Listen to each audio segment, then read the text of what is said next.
There are 11,600,000 women-owned businesses in the United States. Today, on Focus on Business, we're going to talk to some women business leaders who will share their experiences.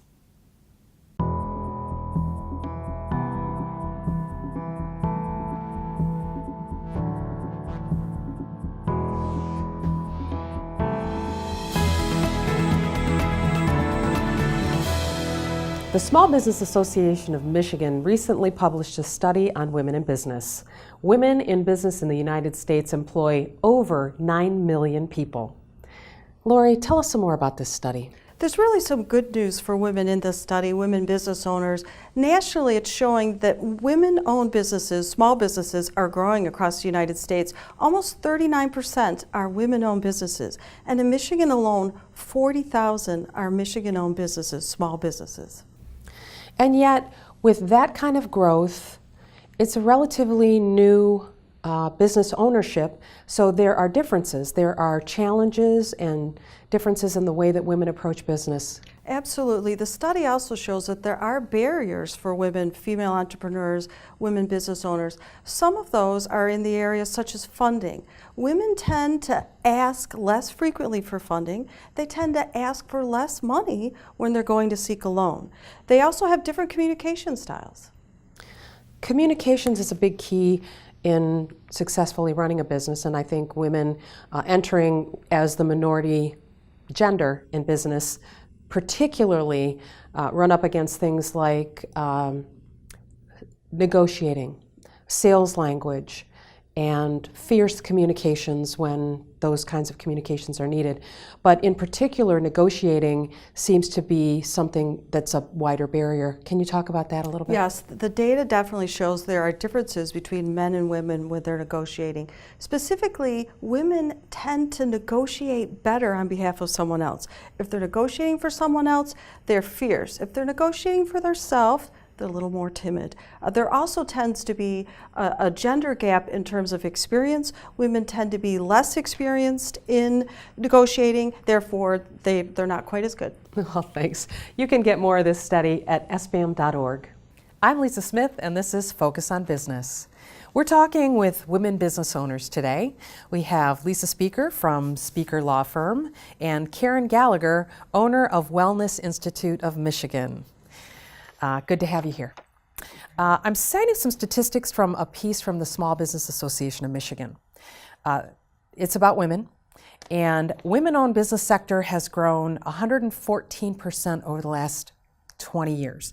That's more than 2.5 times the national average compared to 44% in other sectors. Yet the field of resources and tools has not grown as steadily. And there are significant differences in the way that women approach business versus men.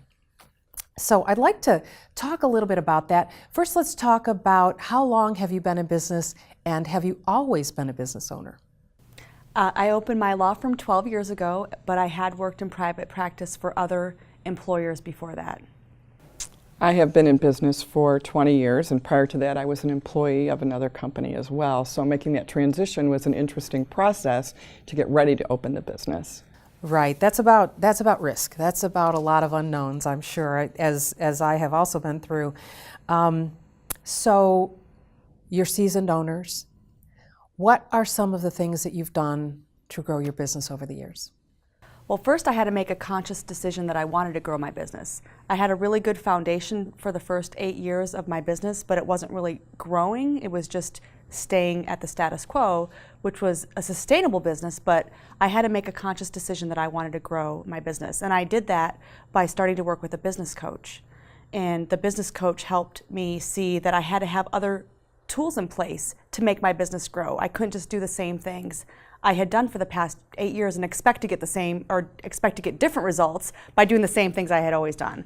And so for me, it was, creating a business plan, having a budget, understanding financials and metrics, and make changes based on what I was seeing in my reporting. And then furthermore, with the business coach, it was having somebody to hold me accountable, because as a business owner, I was holding everybody in my office accountable to me, but nobody was there holding me accountable. And so that was a big step for my business to grow, was to have somebody to push me. I think for me it was just a growth in the need of services. We provide mental health counseling services, and I just received an influx of service of need and hired additional therapists to assist me in providing those local services. So it was kind of a natural process. It wasn't as formal as Lisa's process, which I envy and appreciate because there are the same struggles as far as maintaining the information about your finances, about how to grow it, etc. But mine was just kind of a natural process. And so now we've expanded into several therapists. Well, that's interesting because very different kinds of businesses, law versus mental health. And in law, the competition is extremely heavy.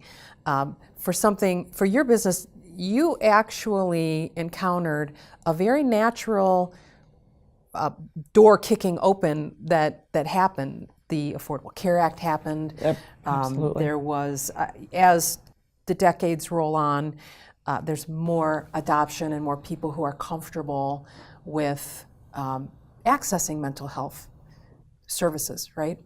That's true, and actually I think from a growth perspective, we have kind of entered some kind of central focus because our growth, I think it's not just with my practice, it's with other mental health practices in the area too, that the stigma associated with mental health services and the need for that has greatly reduced, and we see that across a diverse range of cultures as well, and a diverse range of populations, from children, teenagers, college-age children or students, etc. So it really has, the stigma has greatly reduced. And I can tell that by the numbers of individuals that are coming and knocking on our door. And like I said, I don't think it's just our door. I think that it's a standard that we're seeing across the whole population. Yeah, that's the kind of growth I think that we would all like to encounter, is just natural. Your segment is expanding. It doesn't happen to all of us. And as we think about business growth and continuing on, certainly I think that there are barriers that pop up. So I think there are barriers that pop up in any kind of business. I think women have specifically some barriers that we deal with. Again, looking at this, this guide, when it comes to risk management, access to capital, there are differences between men and women. So for example, women on average, when they access capital from a financial institution, will request about $77,000. Men, on the other hand, when they are going after a loan, they're going to ask for about $109,000. So that's a significant difference. There are differences in what women pay themselves. So these are all barriers to entry. We're already in some ways putting ourselves at a disadvantage. Can you talk about your experiences and what barriers you've encountered and maybe how you have overcome those? I do agree. I think a lot of times women undervalue themselves, and so they don't stand up for their worth when they're going to either talk to clients or potential clients, when they're talking to vendors, or like you said, with banks. And I think definitely when I was a brand new business owner, I didn't ask for very much. I just had a very small business loan. Now that I've pushed myself out of my comfort zone, I have asked for a lot more because I have a better understanding of what my value is and understand that I can demand what I'm worth. And I think that's just something, it's a mindset issue for a lot of women in business. And I think another thing with not valuing yourself enough as a woman, business owner, is also being able to envision where your business can go. So earlier in my business, I could not have imagined the amount of growth that I've had in the past 3 years. I wasn't pushed to stretch my imagination until I started setting goals, and setting goals that made me very uncomfortable. But I had to push myself to do that. And I wouldn't have imagined that my revenues would have over doubled, or that the number of clients I had over doubled, which also means I'm helping more people. So by growing my business, I can help more people. But you have to, if you don't value yourself as a business owner, you might not even, for years, I didn't attempt to do that because I just couldn't even imagine it being possible. I would concur with Lisa and actually support the notion that I think women, we have a difficulty with our own self-esteem, and that in regards to how far we can imagine, how far we can take our business. And I would agree with that completely. I think that there is, and I would say that that happened to me as well. I really could not imagine myself growing to the extent that we have grown in the last 4 years, from a very small situation to a very large situation. I think the other barrier is our networking. I think that we have a great bit of difficulty with finding other comrades, finding other mentors, finding women who have gone through the same struggles, identifying who those people are, reaching out to those people, and then being open enough to talk about what our actual struggles really are, and being able to talk about those private matters, retention, finances, difficulty in the community, reputation building, and maintaining. So I feel like for me, it's been helpful to identify a large group of mentors, and it can be everything from my attorney, my CPA, colleagues like Lisa, all the way to colleagues that are in the field, the mental health field, that I need to reach out to who are struggling with the exact same challenges that I'm challenged with. I couldn't agree more. Yeah, the playing field of women business owners is so small compared to the rest of the sector. I recall the first time I went to an owner-to-owner conference. I truly felt like I am with my people here. This is my people. It's wonderful to have professional development, to be with women executives, women managers, women C-level, but there is most certainly a different feel when it's ownership. Right. By far, I think. We were mentioning earlier that one of the other barriers is, for example, for me as a social worker, being familiar with finances and being familiar with managing a larger budget was a definite barrier to my ability to be able to grow that and feel confident about that. So I always joke about the fact that my CPA is on speed dial. And it's helpful, but I'm not afraid to ask for that help and to ask the dumb questions.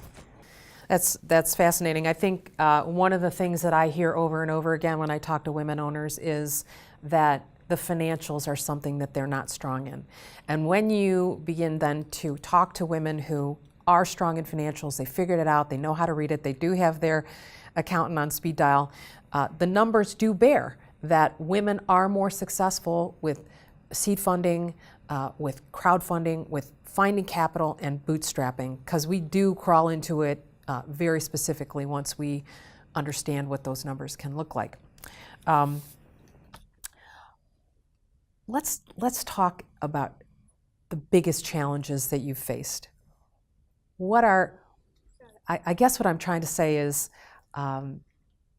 there are women who are going to watch the show and they're thinking about opening a business, or they're in a business, they're getting to stage 2, they're through that entrepreneurial bottleneck. And what is some advice, some things that you would want to tell them that you wish somebody had sat you down and said, do these things, know these things? Knowing your numbers, I mean, we just talked about this, but having regular financial reports, having systems in place so that, for example, we have a weekly cash flow projection meeting with my law firm administrator. So we are regularly keeping on top of the numbers and knowing where the numbers are heading. And if it's turning out to be a bad month, we figure out how to zig or zag to fix the situation. But just being in control of the numbers and not trying to pretend they don't exist, which having an accountant was the best thing I did as a business owner. I did that before I opened my business. But just having an accountant on speed dial, it's definitely a great first step, but you have to be able to be regularly looking at your numbers and not just kind of hide your head in the sand so that you can grow your business and be in control of your business. I would say one of the greatest challenges that I've had is in the decision making along the way. And there are many decisions that we make in terms of, I've made a physical move of my office, and I did that 2 years ago. And prior to that, I made a move 6 years prior to that. And I grew the space, and I grew the number of people that came with me. And knowing when to push that button to make that change and feel good about that, I think is very important. So the challenge for me in decision making is, again, reaching out to, or how do I address that challenge, is by reaching out and networking with those people. And I reach out again to professionals, I reach out to family, I reach out to friends, and I really talk about it. I don't keep it private. I really want to know what people think about that. You know, even in terms of advertising, what is the proper way to address that? How much do you want to put into that? How much time do you want to put into that? And I talk to colleagues of mine that are executives in the advertising field. So I feel like making the decisions, you need that kind of background to be able to go forward and to feel like it's really the right decision. And then, of course, you get to reap the benefits because we get to see the end result. Okay, this is a very sexy question here. Process, business processes. How important has that been in the growth, in scaling up your business, implementing process, understanding process, project management? So for us, it's been extremely important to have established policies and procedures that are written down that my employees can live by when they're answering questions from clients or vendors. And we didn't have those policies and procedures before. Everything was in my head. And we had reasons we did things for years, but there wasn't the one person on my staff and the next person, the one after that, may not understand why I had something in my head and why we did things a certain way. So getting it on paper and having the four parts of the business plan covered in your policies and procedures. So you have procedures and policies and systems in place for sales and marketing and operations and in just all the things that go into owning a business. It has been extremely valuable. I again would agree with Lisa. I feel that I call it my infrastructure. My operations are my infrastructure. So for example, hiring more front staff, developing those policies and procedures and disseminating them to everybody that's in the office and implementing them. But again, I feel like that is something that we do walk around with. We think about it. I think about it all day, every day. I mean, it's a constant pressure. It's a constant thing. And we have also written down all of our policies and procedures and welcomed the advantages that come with that, because everybody can clearly recognize the mission, the value, the direction, etc. But the downside of that is you do have people who are, in my opinion, possibly adjusting to change, perhaps resistant to change, having difficulty, etc. And so there's some pushback sometimes, and there can be some change in the organization based on the fact that some of those infrastructure changes were not well received by some individuals. And we have to understand that. Our goal is, of course, not to have that happen or to reduce that. So I've really grown to try and be empathetic to how people adjust to that, and not just think that, oh, everybody's going to just get this and we're all on the same page, because it doesn't really work that way. We have to kind of envelope people and inform them, share with them our mission, etc. So that leads us to a really fascinating and probably the biggest struggle named by business owners, which is talent attraction and retention. Policies and procedures, they're vital. One of the things we recently instituted is a process by which we follow so that when we interview somebody, they know there'll be a first interview, there'll be a second interview, there'll be an assessment, there will be a test, there will be an office visit, there will be a third. So those things we can now say, we have this documented, but there are things in every industry that are important to use for attraction and then retention. So what are some things that you use? Well, it's interesting that you brought that up, because one of the challenges of being a business owner is that when you're in your early stages of your business, you as the owner are the face of every single decision and every single contact with the community. But as you grow your business, you just can't be that person for every single thing. You have to have a team in place that you can delegate responsibility to. And one of the examples I had thought of was the fact of our hiring process.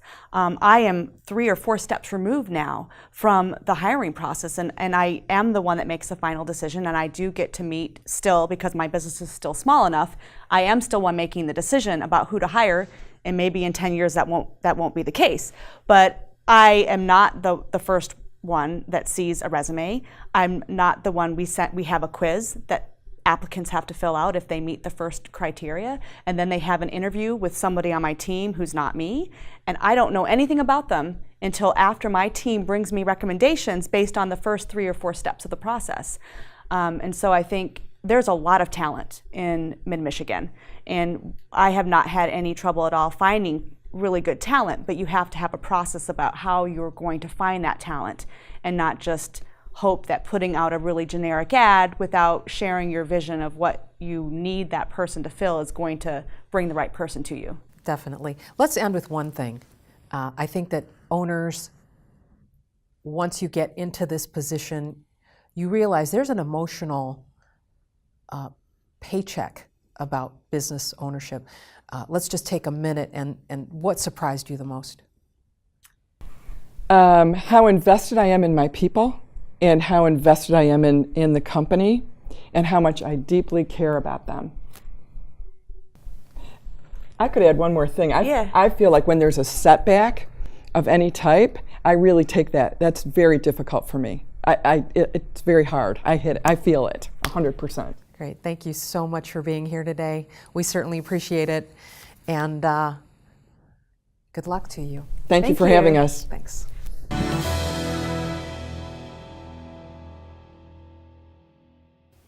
So we're talking about women in business on today's show.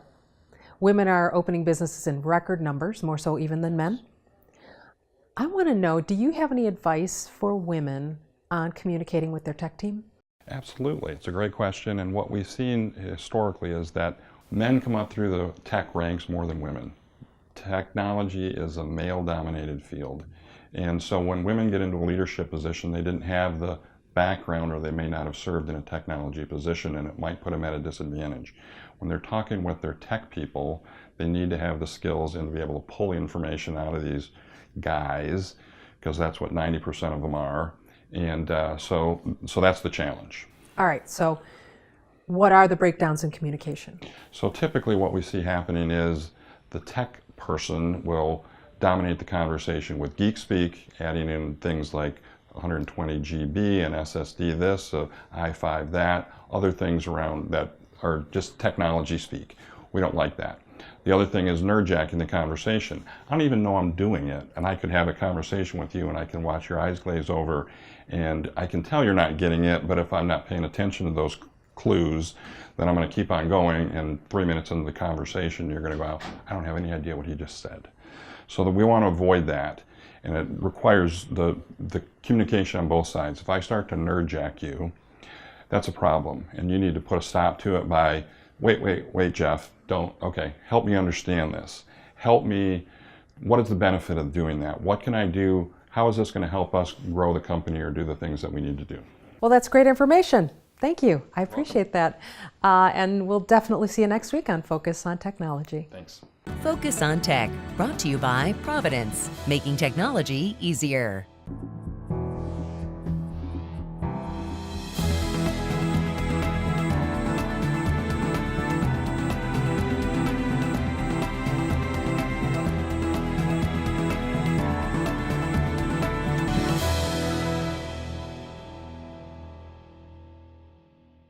Hi, Jeannie. Thanks for being here. Thanks for having me.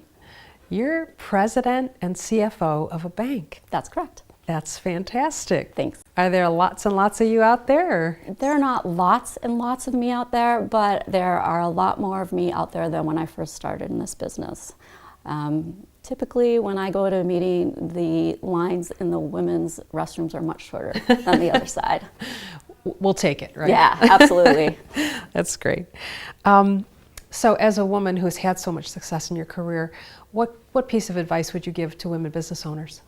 The biggest piece of advice I would give to a business owner that's a woman is be confident in your strengths. And what I mean by that is you can have two business owners, a male and a female, and they can have the exact same business plan. And both of these business plans are going to have 10 points on them. 8 of them are going to be strengths and 2 of them are going to be weaknesses. The male's going to look at that business plan and say, look at this, I'm ready to go. Let's move forward with the next step. And sometimes you're going to see the female look at that business plan and go, oh, here are the 2 things I still don't have ready. I'm not confident, I can't move forward. And they're going to miss out on some amazing opportunity because of that. Know your strengths and be confident in your strengths. And don't let your weaknesses hold you back. Absolutely, we're all working on something. That's right, yeah. What is it up? Perfect is the enemy of done? Yeah, absolutely. That's right.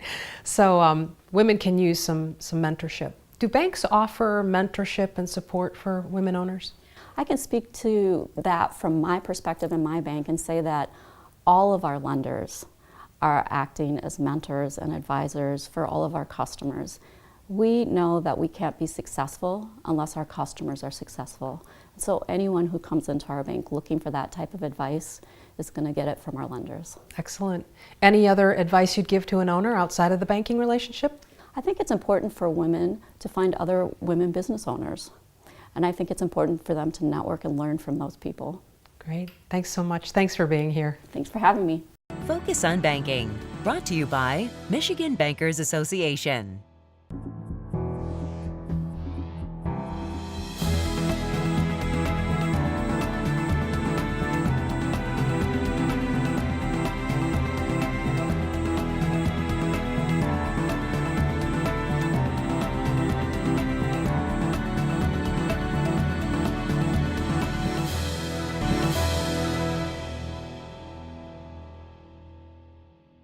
Denise, with the spotlight so publicly on the Me Too movement, how can employers respond in a responsible way?